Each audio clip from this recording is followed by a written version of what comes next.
తిరుమల తిరుపతి దేవస్థానంలో జగన్ని అరెస్ట్ చేయాలా లడ్డూ కల్తీ అనుకుంటే ఏ కరుణాకర్ రెడ్డో ఏ వైవి సుబ్బారెడ్డి అనుకుంటే అదంతా పోయి అందులో పంది మాంసం కొవ్వు మాంసం పోయి మామూలు కల్తీ కేసులాగా సాగుతోంది.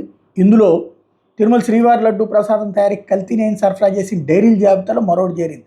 సుప్రీంకోర్టు నియమించిన ప్రత్యేక దర్యాప్తులో ఉన్న విచారణలో ఉత్తరాఖండ్కి చెందినటువంటి Harsh Fresh Dairy Foods Private లిమిటెడ్కి ఇందులో పాత్ర ఉందని తేలింది. ఈ సంస్థ డైరెక్టర్లుగా నిషిన్ జైన్, సౌమిల్ జైన్ ఉన్నారు. వీళ్ళు ఉత్తరాఖండ్ రూర్కీ జిల్లా కేంద్రంలోని బోలేబాబా ఆర్గానిక్ డైరీలో కూడా డైరెక్టర్లుగా ఉన్నారు.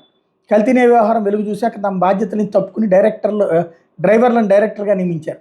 తిరుమల తిరుపతి దేవస్థానం నెయ్యి సరఫరా కాంట్రాక్ట్ దక్కించుకునేందుకు 2019 నుంచి విపిన్ జైన్, ఒమిల్ జైన్ విశ్వ ప్రయత్నాలు చేశారు. అప్పట్లో నెయ్యి పంపిన 2022లో ఆ సంస్థ ట్యాంకర్లను తిరుమల తిరుపతి దేవస్థానం తిరస్కరించింది కూడా.